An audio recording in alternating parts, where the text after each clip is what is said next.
इन्होंने पूछा है कि विकासवाद के अनुसार हम आगे की ओर बढ़ रहे हैं, इतने विकसित हो गए हैं, 84 लाख योनियों से भटक के इंसान के शरीर में आए हैं। क्या ऐसा भी हो सकता है कि हम वापस पीछे की तरफ गिर जाएं? औसत रूप से ऐसा संभव नहीं है। बहुत विरले केस में, rarely it is possible.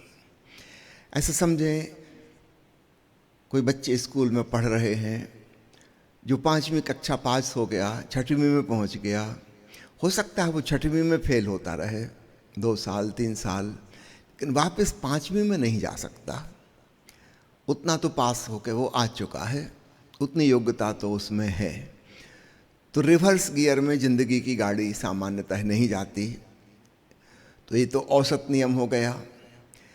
Rarely हम कल्पना कर सकते हैं कोई स्टूडेंट 6वीं क्लास में आके फिर कुछ ऐसी घटना घट गई कि 6वीं में भी फेल होता रहा और बाद में उसकी बुद्धि किसी कारण से, चाहे सिर में चोट लग गई या कोई बीमारी हो गई, मेनिंजाइटिस हो गई, अंदर ब्रेन हीमोरेज हो गई, किसी कारण से बुद्धि उसकी बहुत कम हो गई। ऐसा करोड़ों में कोई एक आध को हो सकता है कि अब वो 5वीं कक्षा के लायक हो गया। अब ये संभव नहीं कि 6वीं में और आगे पढ़ पाए वो, लेकिन ऐसा कभी कभार संभव है। तो मनुष्य योनि में हम आए हैं जानवरों से होते हुए। निश्चित रूप से हमारे भीतर पार्श्विक प्रवृत्तियां भी हैं। ऊपर से मनुष्य का चोला धारण कर लिया है, लेकिन हमारा मन पशु योनि से आया है और उसमें वैसी वृत्तियां मौजूद हैं।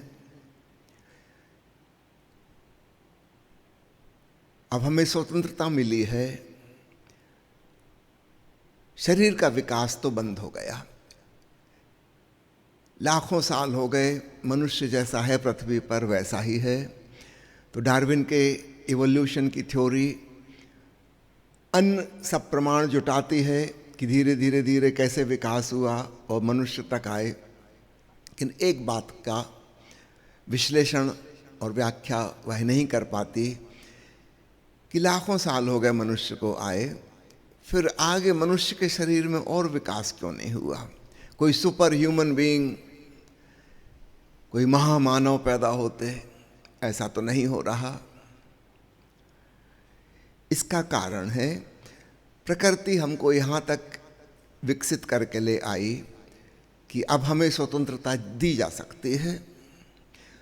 पशु की कोई स्वतंत्रता नहीं है।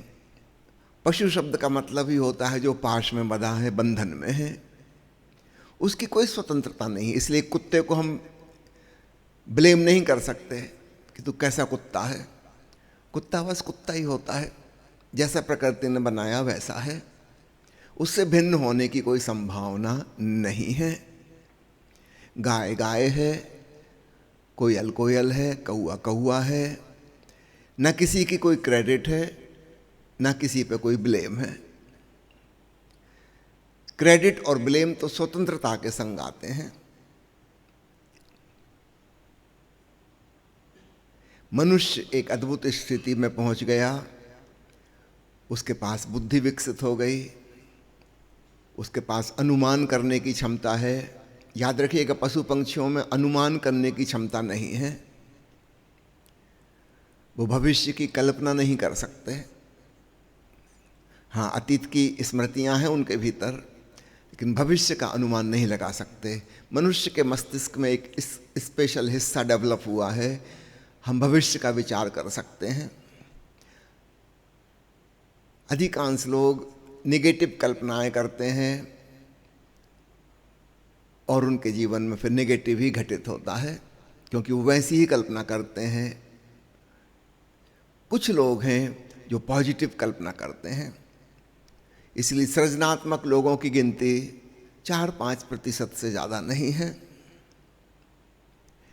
एप्रीहेंशन और फोबिया में जीने वाले लोगों की गिनती बहुत है, क्योंकि उन्होंने कुछ नेगेटिव कल्पनाएं कर ली हैं। अपनी ही कल्पना से वो भयभीत हैं, वो चिंताग्रस्त हैं। तो मनुष्य को एक क्षमता मिली है स्पेशल, जो अन्य पशु पंक्षियों के पास नहीं है। हम उसका सकारात्मक अथवा नकारात्मक दोनों उपयोग कर सकते हैं। अब यहाँ से समझना कैसे हमको स्वतंत्रता मिली है। इस किसी पिता ने अपने पुत्र को रुपए दिए, अब पुत्र स्वतंत्र है, वो चाहे तो इससे संतुलित आहार, श्रेष्ठ प्रकार का भोजन कर सकता है, अच्छे कामों में खर्च कर सकता है, और चाहे पिस्तौल खरीद ले, तलवार खरीद ले, आतंकवादी बन जाए, संतुलित आहार न लेके उल्टा सीधा खाना खाए जिससे स्वास्थ्य खराब हो। तो प्रकृति ने भी हमको कुछ बहुमूल्य संपदा दी है, लेकिन उसके साथ स्वतंत्रता भी है। हम चाहें तो दुरुपयोग करें, हम चाहें तो सदुपयोग करें।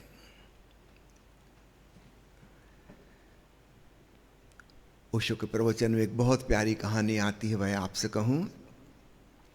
एक चित्रकार को एक ख्याल सूझा कि ऐसी पेंटिंग बनाऊं किसी व्यक्ति की, ऐसा कोई व्यक्ति मिल जाए जिसको देखकर दिव्यता का एहसास हो, ऐसा लगे कि मानो देवता ही, परमात्मा ही धरती पर उतर आए हैं। वो खोजबीन में निकला, लंबी लंबी उसने यात्राएं की, कोई ऐसा व्यक्ति मिल जाए उसे देख के फिर वो पेंटिंग बनाए। अंततः एक जंगल में गाय बकरी चराने वाला एक किशोर मिल गया, नवयुवक, बांसुरी बजा रहा था बैठ के। उसके चेहरे पे ऐसी शांति थी, ऐसा आनंद था, ये भी भाव विभोर होकर उसकी बांसुरी सुनने लगा। जब उसकी बांसुरी बंद हुई तब उसने पूछा कि क्या मैं आपका एक चित्र बना सकता हूँ? 5-7 दिन लगेंगे, रोज यहाँ बैठ के बनाऊंगा। उस नवयुवक ने अनुमति दे दी। उस लड़के का चाल ढाल, उसका बोलना, उसकी बांसुरी, सब कुछ ऐसा लगता था कि कोई दूसरे लोक से आया है, मानो परमात्मा ही उतर आया है। चित्रकार बहुत प्रसन्न हुआ, बहुत ही सुंदर पेंटिंग बनी थी उसकी। वह पेंटिंग विश्व प्रसिद्ध हुई। फिर कोई 40 साल बाद की बात है, पेंटर भी बूढ़ा हो गया था। एक दिन उसे ख्याल आया कि दुनिया में केवल भगवान जैसे दिखने वाले लोग ही नहीं हैं, शैतान दिखने वाले लोग भी हैं, और मेरी पेंटिंग अधूरी है। मैंने अस्तित्व के एक हिस्से को तो उजागर किया है, लेकिन एक अशुभ हिस्सा भी है, उसकी भी पेंटिंग बनाऊं, तब दोनों पेंटिंग मिलकर पूरी होंगी। फिर वो खोजबीन में निकला कि कोई दुष्ट से दुष्ट आदमी, अत्यंत कठोर, पाषाण हृदय, ऐसा कोई व्यक्ति मिले जिसको देख के ही लगता हो कि एकदम शैतान है, राक्षस है, उसकी तस्वीर बनाऊंगा। बड़ी खोजबीन उसने की, पागल खानों में गया, कारागृहों में गया। अंततः एक जेल में एक व्यक्ति मिल गया उसे, जिसने भयंकर अपराध किए थे, और 1 हफ्ते बाद ही उसको फांसी की सज़ा मिलनी थी। जेलर से अनुमति प्राप्त करके वो उसकी पेंटिंग बनाने लगा। सीखचों में बंद था वह, महाक्रोधी, महाहत्यारा, बहुत ही निर्मम तरीके से उसने मर्डर किए थे। जब पेंटर की पेंटिंग पूरी हो गई 5 दिन में, और इसने उस कैदी को धन्यवाद दिया, अचानक उस कैदी की आंखों से आंसू बह पड़े। ये चित्रकार तो हैरान हुआ, सोच भी नहीं सकता था इतना संग दिल आदमी, बिल्कुल पाषाण हृदय, इसकी आंखों में आंसू आएंगे। उससे पूछा कि तुम रोते हो? उसने कहा हाँ, कुछ पुरानी बात याद आ गई, उससे रो पड़ा। उस अपराधी ने कहा चित्रकार से, अगर तुमको बताऊंगा तुम भी रो पड़ोगे। चित्रकार ने कहा बता ही दो, ऐसी कौन सी बात हो सकती है? उस अपराधी ने कहा कि वह नवयुवक मैं ही था, जंगल में गाय चराने वाला, जिसकी तुमने पहली पेंटिंग बनाई थी। मुझे रोना इस बात पे आ रहा है कि मेरी जिंदगी कहाँ से शुरू हुई थी, और मैं कहाँ पहुँच गया, ये मैंने कैसे कर्म किए।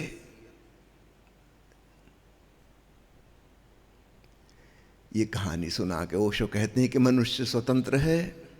इंसान जो है वह हैवान भी हो सकता है और भगवान भी हो सकता है।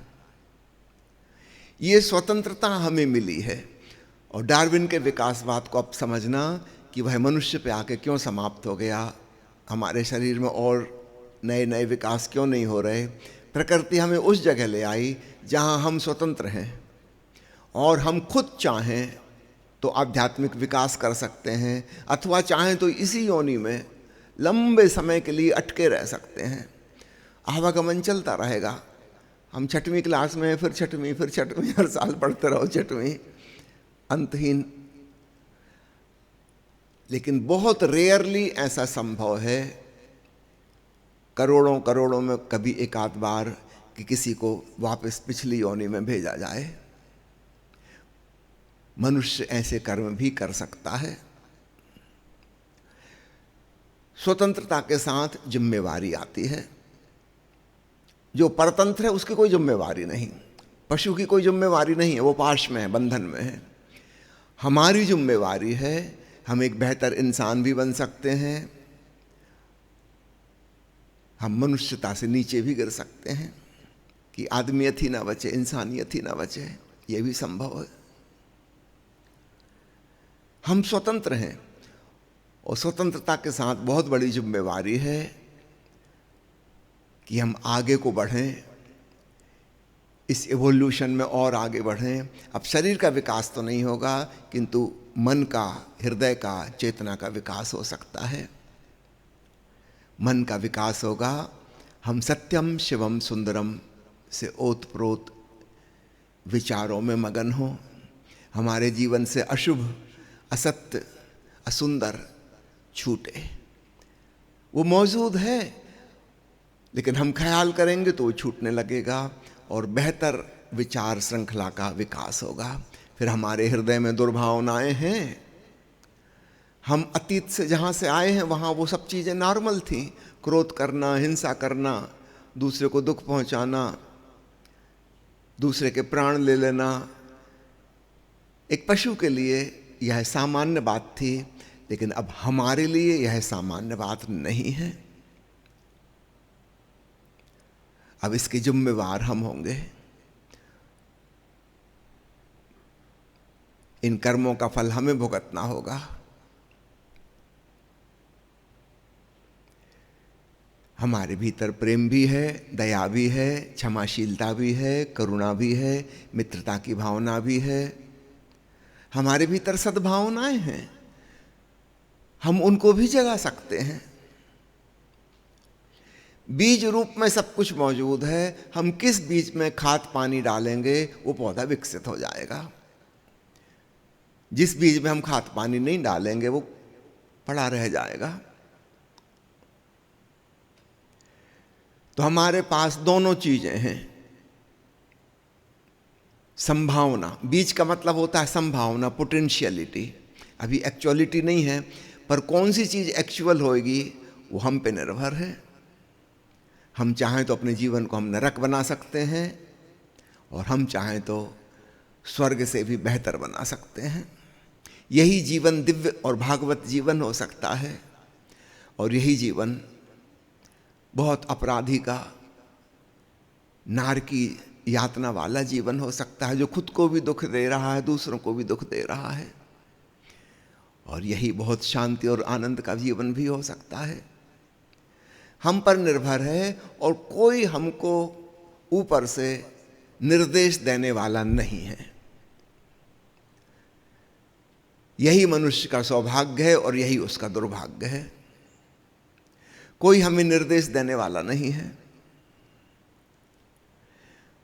कोई ईश्वर बीच में आके नहीं कहेगा कि नालायक तुम ये क्या कर रहे हो, इतना प्यारा जीवन तुम्हें दिया था, तुम इस तरह बर्बाद कर रहे हो। कभी नहीं कहेगा। तुम पूरा बर्बाद कर सकते हो, सब कुछ तबाह कर सकते हो, लेकिन याद रखना जिम्मेवार तुम होगे। तुम ईश्वर को दोषी नहीं ठहरा सकोगे। उसने तुम्हें बुद्धिमत्ता दी थी, समझ दी थी,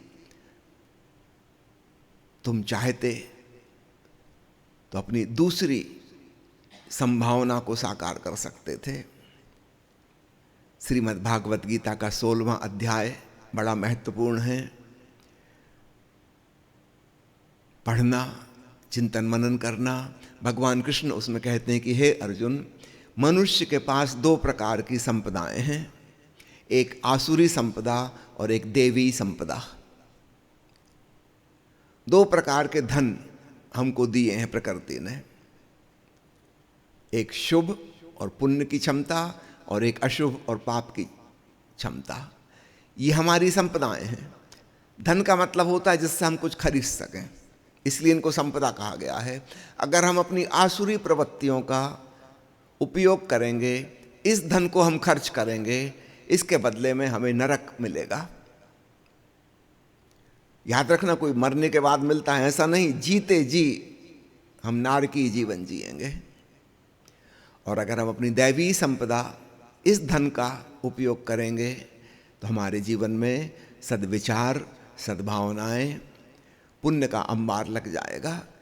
हमारा जीवन सुख ही सुख की वर्षा हो जाएगा, अपने लिए भी दूसरों के लिए भी सब कुछ कल्याणकारी हो जाएगा।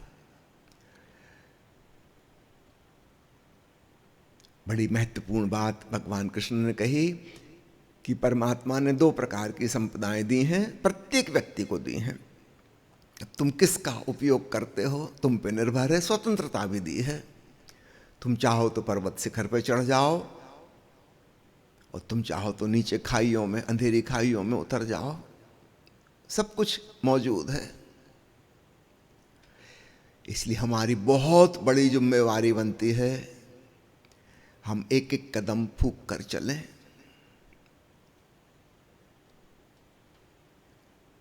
करोड़ों करोड़ों साल बाद यह अवसर हमें मिला है और चूकने की संभावना मौजूद है। जरा सी भूल, सब चीजें बिगड़ जाएंगी, सब बर्बाद हो जाएगा। जरा सी समझदारी और सब कुछ आलोकित और सुवासित हो जाएगा। अक्षर वही हैं, हमारे कंठ से पैदा होने वाली ध्वनि वही है। इन्हीं से तुम चाहो तो गालियां दे दो और इन्हीं से चाहो तो तुम गीत गा लो। याद रखना, कंठ की क्षमता वही है, स्वर के उच्चारण की। उन्हीं स्वरों से गालियां बनती हैं, उन्हीं से गीत बनते हैं। समझदार व्यक्ति अपने जीवन को गीतमय और संगीतमय कर लेता है। ना समझ जिन वाद्य यंत्रों से संगीत पैदा हो सकता था, उनकी ठोंक पीट करके सिर्फ कोलाहल और शोरगुल पैदा करता है। उसे बजाने की कला नहीं आती। उसी वाद्य यंत्र से कोई कलाकार अद्भुत सम्मोहक संगीत पैदा कर सकता था। अब हम पे निर्भर है, हम जीवन जीने की कला सीखेंगे कि नहीं सीखेंगे।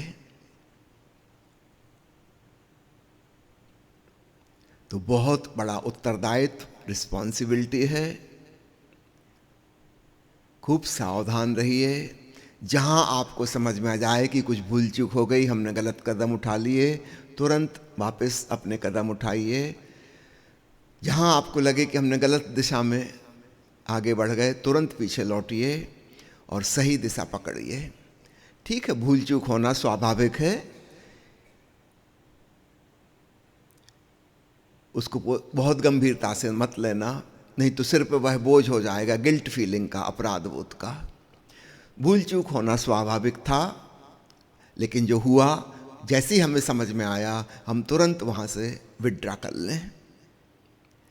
निरंतर देखें, क्या मेरे जीवन के कर्मों से, मेरी वाणी से, मेरे वचनों से मेरे जीवन में और अन्य लोगों के जीवन में सुख, शांति और आनंद की वृद्धि हो रही है? अगर हो रही है तो बिल्कुल ठीक, आप इसी दिशा में कदम आगे बढ़ाएं। अगर नहीं हो रही है अथवा उल्टा हो रहा है कि मैं दूसरों को कष्ट और दुख पहुंचा रहा हूं, याद रखिएगा, जो आप दूसरों को देंगे वो आज नहीं कल आपको मिलेगा, बच नहीं सकते। जो व्यक्ति दूसरों के लिए सुख का इंतजाम करता है उसके जीवन में बहुत बहुत सुख के फूल खिल जाते हैं, और जो दूसरों के लिए कष्ट और दुख दे रहा है उसका जीवन अंततः बड़े ही संताप और विषाद से ग्रस्त हो जाएगा। ये जीवन के नियम है, इसमें कोई एक्सेप्शन अपवाद नहीं होता। हो सकता है आप पुलिस वालों को कि समाज के लोगों को कि न्यायाधीश को धोखा दे दो, पर जीवन के जो नियम है अस्तित्व के उसमें कोई धोखाधड़ी नहीं चलती। वहाँ कोई रिश्वत लेने वाला नहीं बैठा, वहाँ तो जो नियम है वैसा ही होगा, न्यायपूर्ण, उससे भिन्न नहीं हो सकता। पुराने धर्मों में ईश्वर की धारणा थी कि वो सब देख रहा है और तुम्हारे कर्म के अनुसार तुम्हें फल देगा। बाद में जो धर्म पैदा हुए,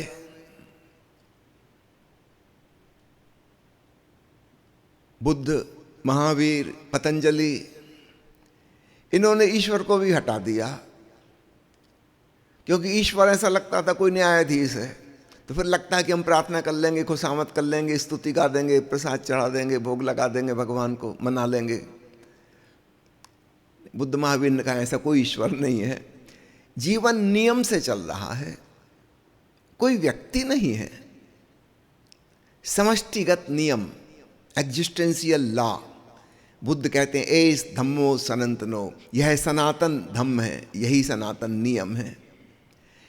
ऐसा नियम है, दुख देने वाले को दुख मिलता है, प्रेम देने वाले को प्रेम मिलता है, सुख देने वाले को सुख मिलता है, ऐसा नियम है। नियम में कोई पूजा प्रार्थना नहीं चलती कि आप कहो कि मैं शराब पी के जा रहा हूँ, है ग्रेविटेशन के नियम, अगर मैं लड़खड़ा जाऊँ, डमाडोल हो जाऊँ तो मुझे पटक के मेरी हड्डी मत तोड़ना, मैं तुम्हारी पूजा करूँगा, प्रसाद चढ़ाऊँगा, है ग्रेविटेशन की देवी मेरी रक्षा करना। कोई रक्षा करने वाला नहीं बैठा, आप किसकी स्तुति कर रहे हो? ग्रेविटेशन एक नियम है। अगर आप बेहोश और लड़खड़ा के चलोगे तो आप गिरोगे और चोट लगेगी, नियम के अनुसार। कोई पूजा प्रार्थना ग्रेविटेशन के नियम को नहीं बदल सकती। तो बुद्ध ने, महावीर ने, पतंजलि ने नियम को स्थापित किया। चीन के संत लाओ त्सु, च्वांग-त्सु, ली हतजू, उन्होंने नियम को स्थापित किया। व्यक्ति को हटा ही दिया, उसकी कोई जरूरत नहीं, उससे हमें भ्रम पैदा होता है। ईसा मसीह कहते हैं वो परम पिता है, तुम अपनी गलतियों की पश्चाताप कर लो, क्षमा मांग लो, पिता अपने पुत्र को क्षमा कर देगा। इसमें ऐसा लगता है कि हम कुछ गड़बड़ कर भी सकते हैं और क्षमा मांग लेंगे। क्षमा करिए, ऐसा संभव नहीं है। कोई परमपिता कहीं नहीं बैठा, नियम है। आप नियम के अनुसार चलोगे, ग्रेविटेशन का ख्याल रखते हुए संभल के चलोगे तो आप अपनी मंजिल पर पहुंच जाओगे, और बेहोशी में डगमगाओगे, लड़खड़ाओगे तो गिरोगे, चोट खाओगे। आप नियम को दोषी नहीं ठहरा सकते कि कैसा दुष्ट ग्रेविटेशन ने मुझे पटक दिया। नहीं, ग्रेविटेशन ना दुष्ट है ना करुणावान है, वो कोई व्यक्ति नहीं है, बिल्कुल निरपेक्ष, किसी की फिक्र नहीं करता। आपको ही फिक्र करनी पड़ेगी कि मैं नियम के अनुसार चल रहा हूं कि नहीं। नियम आपकी फिक्र नहीं करेगा। तो जीवन के नियम को समझो। जैसे विज्ञान ने प्रकृति के नियम, पदार्थ के नियम खोजे, ठीक ऐसे ही हमारे ऋषियों ने जीवन के नियम खोजे। उसी का नाम धर्म है। धर्म कोई संस्था और संगठन नहीं है, कोई पूजा प्रार्थना की बात नहीं है। जीवन के नियम को समझने का सवाल है। थोड़े बुद्धिमान बनो, थोड़े विवेकपूर्ण बनो, अपने जीवन का अवलोकन करो, दूसरों के जीवन का निरीक्षण करो, और धीरे धीरे धीरे बहुत सी चीज़ें समझ आनी शुरू हो जाती हैं। और एक बार समझ में आ गई तो निश्चित रूप से हम अपनी ही समझ के खिलाफ नहीं जा सकते। असली बात है समझ। कोई चीज़ हमने एक्सपीरियंस कर ली, अनुभव में आ गई, वो हमारे जीवन का अटल सत्य बन जाती है। इसके विपरीत फिर हम कदम नहीं उठा सकते कभी। तो महत्वपूर्ण सवाल आपने पूछा है। 84 लाख योनियों के बाद यह मनुष्य की काया हमें मिली। डार्विन की विकासवाद की थ्योरी के अनुसार हमारा शरीर यहाँ तक विकसित हो चुका है और इसके बाद आगे शरीर विकसित नहीं होगा। वो अपने क्लाइमैक्स पे पहुँच गया जितना हो सकता था। पूरी खिलावट फिजिकल बॉडी की जितनी हो सकती थी वो हो गई। हमारा ब्रेन जितना डेवलप हो सकता था हो गया। हमारे पास बुद्धिमत्ता आ गई, विवेक आ गया, सोच विचार की क्षमता आ गई और इसके साथ साथ प्रकृति ने हमको छोड़ दिया स्वतंत्र। अब तुम्हारी मर्जी, अनुभवों से सीखो और आगे बढ़ो। तो शरीर का विकास आगे नहीं होगा। अब हम करेंगे अपनी बुद्धिमत्ता का विकास, अपने हृदय की भावनाओं का परिष्कार, अपनी चेतना का ऊर्ध्वगमन तो होगा। अपने आप कुछ नहीं होगा। इसलिए साधना महत्वपूर्ण हो जाती है। सिर्फ मनुष्य ही साधना कर सकता है। साधना का मतलब हम अपनी मर्जी से इस एवोल्यूशन में मदद करेंगे, हम और आगे बढ़ेंगे। प्रकृति जहाँ तक ले आई, धन्यवाद उसे। अब आगे हम खुद कदम उठाएंगे। कोई पशु पंछी पेड़ पौधा साधना नहीं कर सकता। और इसलिए मैं अक्सर प्रार्थनावादी धर्मों के खिलाफ बोलता हूं, क्योंकि उनमें हमारी वही पार्श्विक वृत्ति छिपी है कि हम जैसे हम वैसे ही रहेंगे और भगवान को फुसला लेंगे। तुम किसको मूर्ख बनाने चले? नहीं, प्रार्थनावादी नहीं, साधनावादी बनो। जो करना है तुम्हें करना है। तुम्हारे जीवन के मालिक तुम हो।